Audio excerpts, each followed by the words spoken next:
সুধী দর্শকবৃন্দ, আপনাদের জ্ঞাতার্থের জন্য এই ভিডিও প্রস্তুত করা। সর্বপ্রথমে শুভ শ্রাবণ মাসের শুভ লগ্নে প্রত্যেক শিবভক্ত ও ভৈরব ভক্তের প্রতি আমার সাদর নমস্কার। প্রতি বছরের ন্যায় এবছরও লেদিয়াছড়া চা বাগান ভৈরব বাবার মন্দিরে শ্রী শ্রী ভৈরব বাবার চরণে পূজার্পণ ও মেলার আয়োজন করা হয়েছে। উক্ত মেলায় আত্মীয় স্বজন বন্ধুবান্ধব নিয়ে ভৈরব বাবার পূজা ও মেলাটিকে সার্থক ও সুন্দর করে তোলার জন্য প্রত্যেকের নিকট আশাবাদী।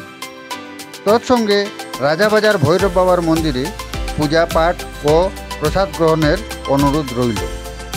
ভিডিওটি বেশি বেশি শেয়ার করে প্রত্যেক ভক্তদের নিকট পৌঁছে দিতে অনুরোধ।